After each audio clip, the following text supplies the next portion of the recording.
Hello and welcome to another edition of My Space, where I get to share the space with people, with events, with places. Well, today I will be sharing my space with my former Oga, who is equally a friend. Actually, the man wears two caps. Who is he? You'll find out after the break. But first, let's just take a break and then we'll go in and meet him, okay? Every day for Niger, as day they break, even before kokoro. Plenty people don't wake up to begin work here for Nigeria. Farmers, them there. Builders, them there. Market people on call, we there. Teachers, we there. Some they work for office, others na factory. Sports people on call, them on na for stadium. Some people on na to sing. Everybody getting on. Naija people no they lazy. Them not tired, them no give up. Come rain, come shine. Country people na them go make country better. Nigeria, good people, great nation.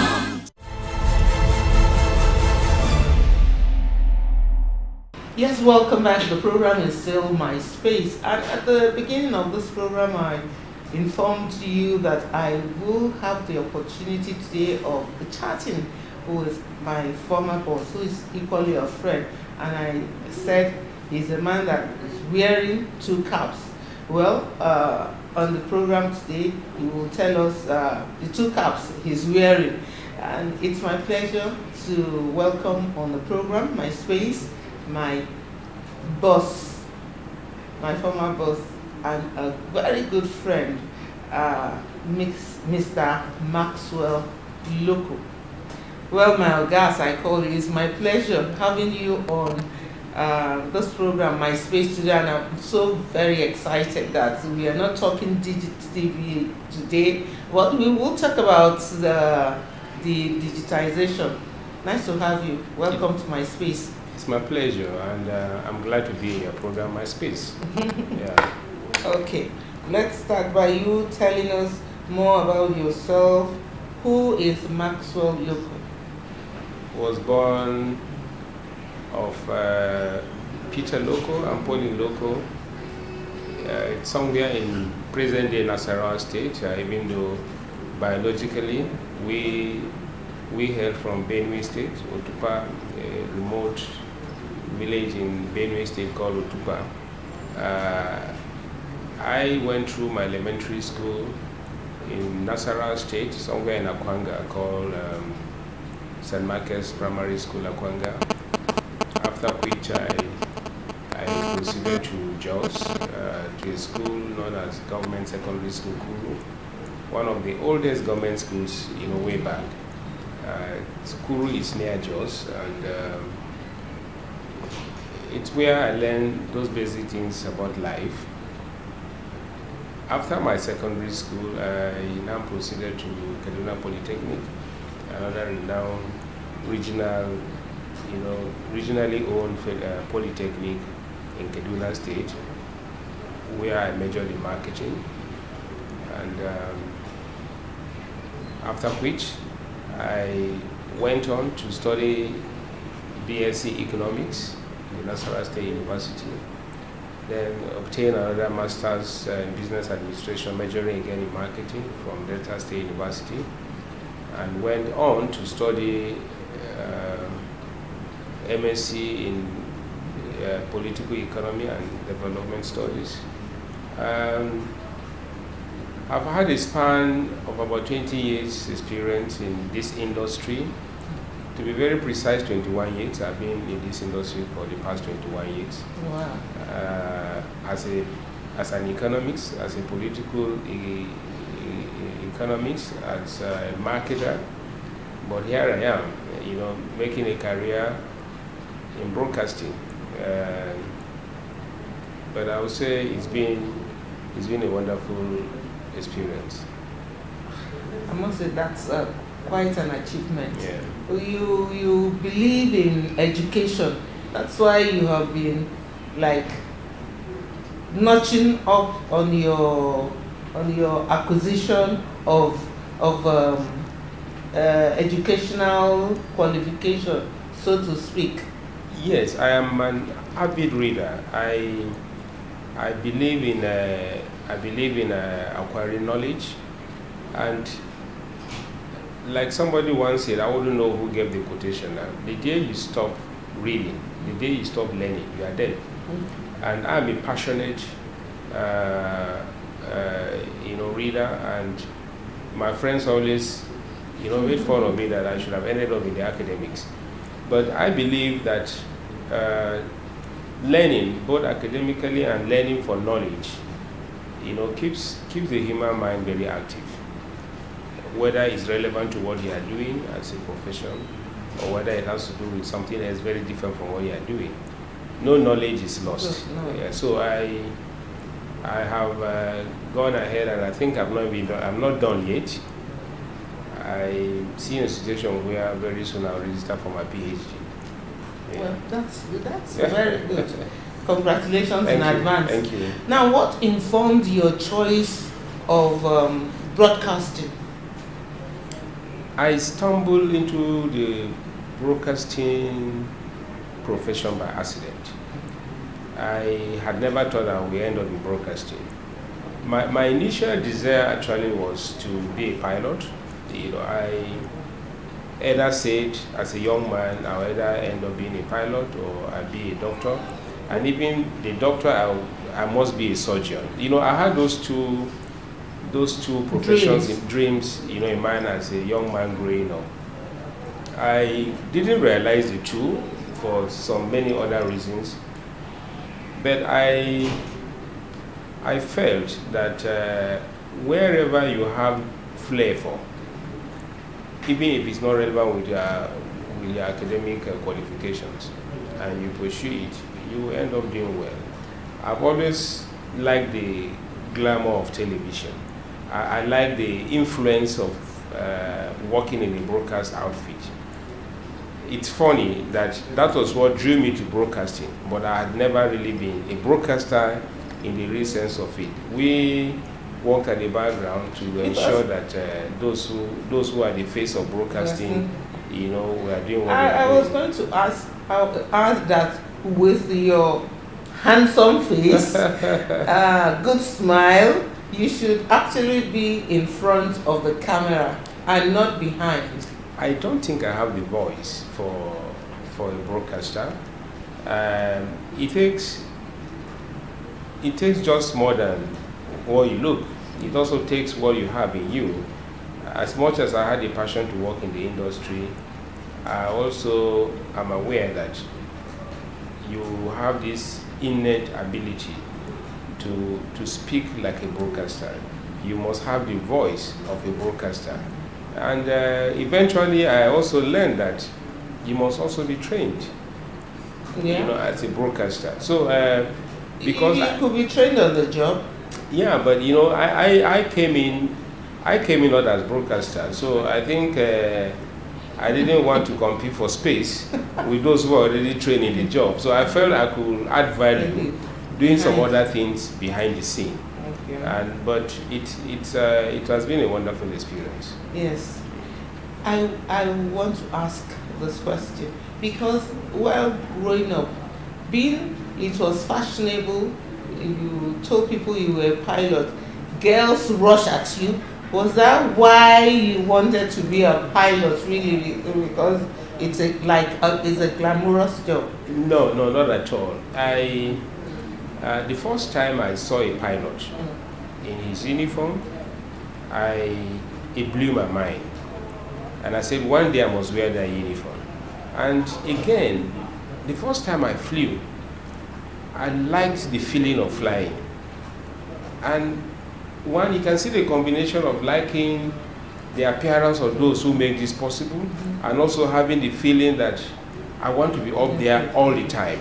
So it really encouraged me to want to take on that profession. It's really a miracle today that I'm not a pilot, because I didn't see anything that would have stopped me from doing it. My mom may have played a very key role. She never liked flying. she believed it was a very risky job. And as a young man, you always listen to your parents' advice. She never really. I even got admission to go to the aviation school, but she never will have it. And I had to obey her wishes and look for something else. So that was how that dream crashed. But much later in life, she always says she owed me an apology for not letting you follow your dream. Exactly. Well, okay. She enjoys seeing you. There is this wrong notion about flying being too risky, but unfortunately, it's a very wrong notion. It's one of the safest means of transportation, and technology again has made this thing to be safer and safer. Mm-hmm. So for young people who have such dreams, who have such passion, I think they should pursue it. And they should not be laid down by such notion that it's a risk. There is no job that doesn't have its risk, including even the broadcasting. Yeah. So. Well, that's a week. I also remember that when I finished school and I was looking for employment, I told everybody that I wanted to be an air hostess. And my mom said, like what? Air hostess to be flying so that the plane can crash and you. So I quite understand your mom's fears of not letting you be a pilot. All right. I said you're wearing two caps. You are the MD, NTA TV Enterprises.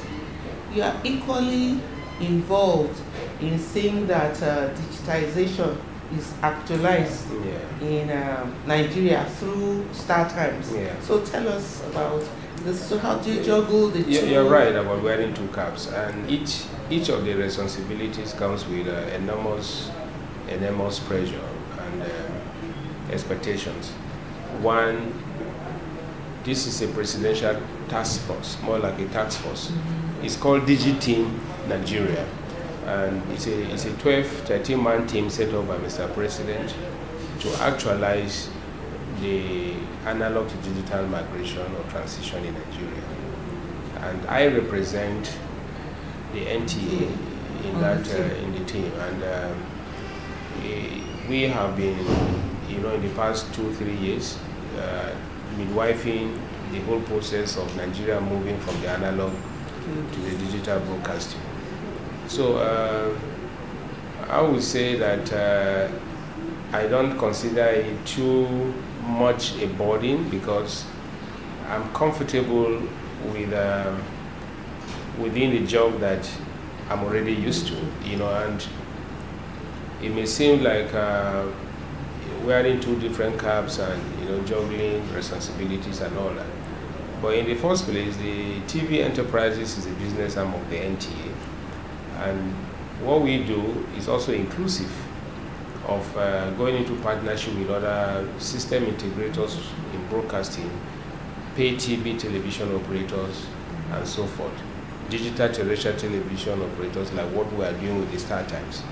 And you will agree with me that the analog to digital transition is a DTT project, which already we are doing. And so I'm quite at home doing this job and doing my best to make sure I represent NTA, which is the national broadcast outfit of the country.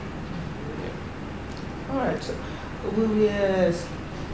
We, in the sense that Nigeria was supposed to have digitized June 2015. What happened? And what is the situation now? Well, primarily, our being unable to transit, it's basically the issue of funding. Moving from analog to digital all over the world required enormous funding. And that funding wasn't really forthcoming. I'll be the first to admit that. And again, it was almost like an African thing. Apart from East Africa, 2 countries in East Africa who were able to transit. Fully, yes. Many other countries, if not all, in Africa were still grappling with the basic process of transition.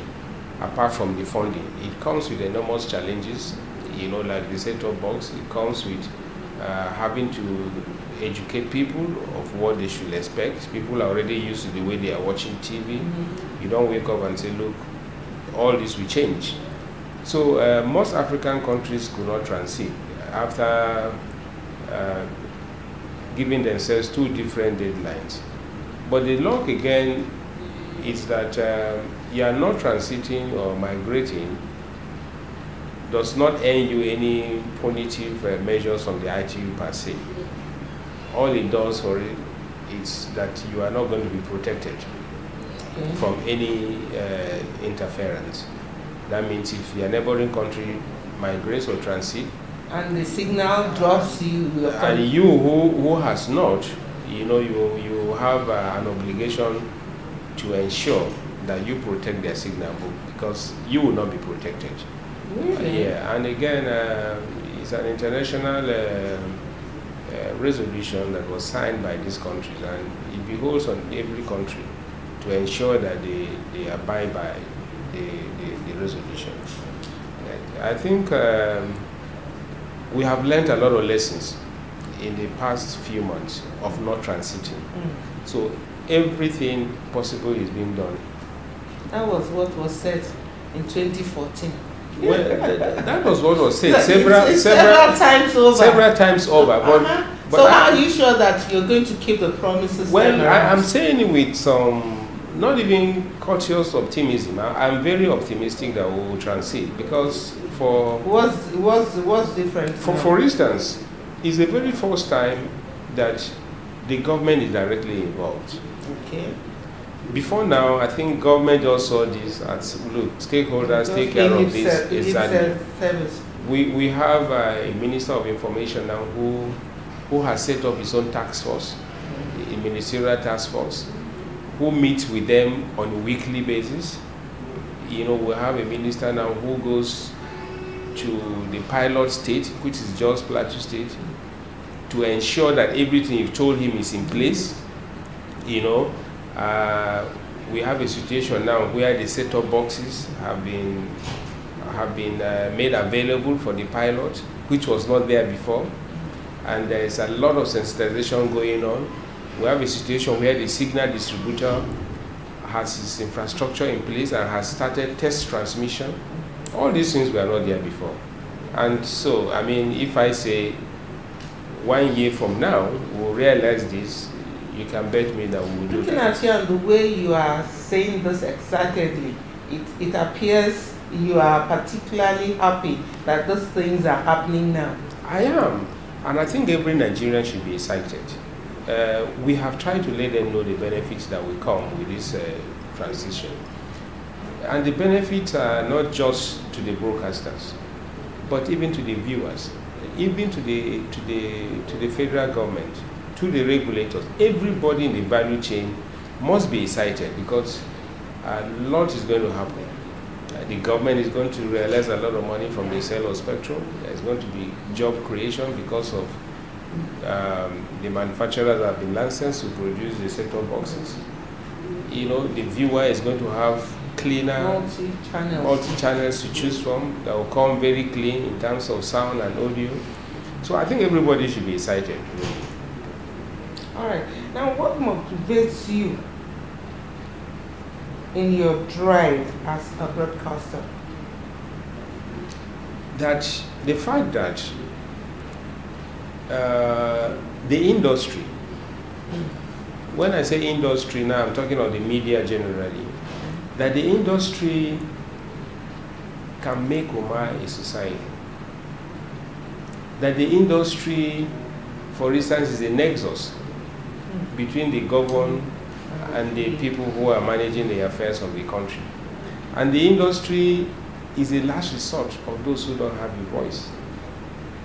So that spurs me every day of my life in this industry.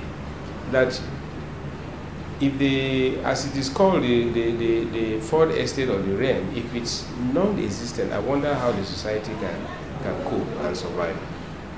So it is what that industry stands for that inspires me every day in the industry that I work, and whether we like it or not, it may be the most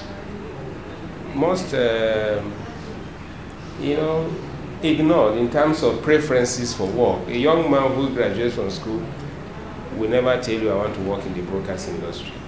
Of course, they always mention because of the pay and so forth. So it's less to do with monetary incentives, but the passion of what you do and what you are doing and how it affects society. So to me, that is a driving force. To me, that is the inspiration. And to me, that is what keeps me going in the industry. As I wake up every day to come and I see the difference I can make to the people and to the nation and to the society. Well, it is said that by nature, we are all politicians. Yeah. Okay. And I'm sure you have a view, an opinion about the present government, even though you are a public servant. So, how would you rate this present government in all sincerity? You will agree with me that the people of a nation derive their inspiration from their leaders. They see the body language of their leaders. And that is a thin line between them being patriotic. That is a thin line between them being, doing what they should do as a citizen of a country. Now, again, for the first time in so many years, as a nation, Nigeria is being respected in a committee of nations. Why? Because you now have a leader whose pedigree, whose honesty, whose integrity can never be questioned. You have a leader whose drive to do whatever he's doing is to ensure that he leaves a better Nigeria, he leaves legacies for the child yet unborn.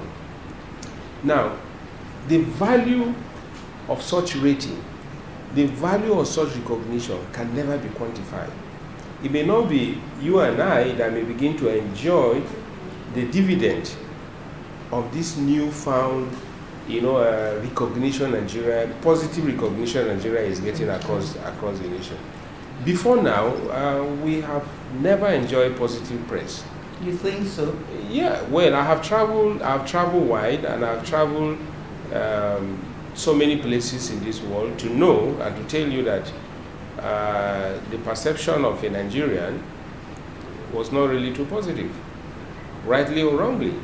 And it breaks the heart of a hard-working, honest Nigerian to think that that is the way he's been assessed across the world.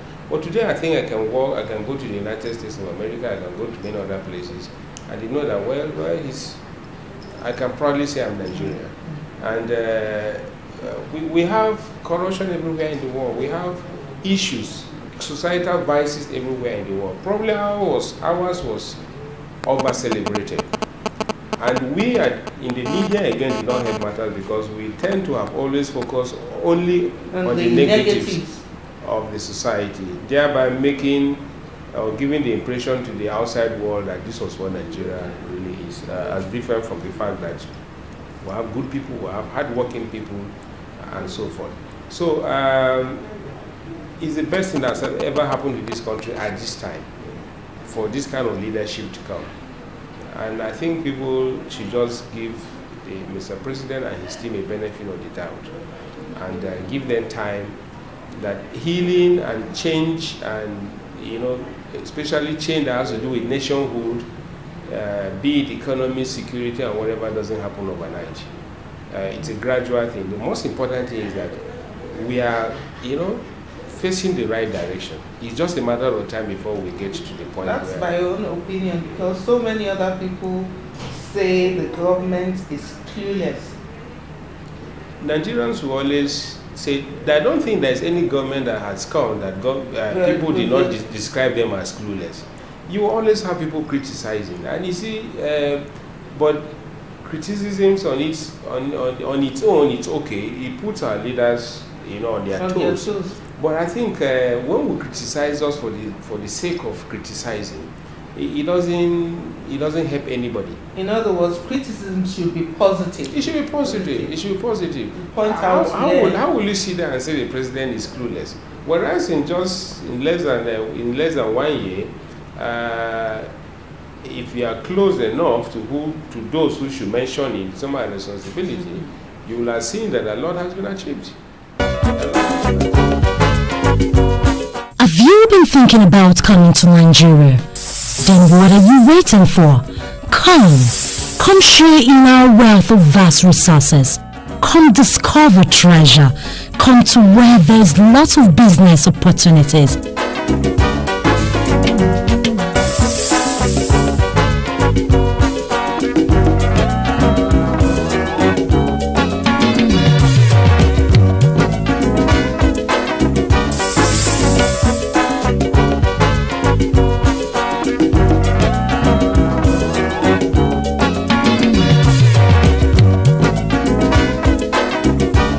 Come to Nigeria. Nigeria, My nation, my pride.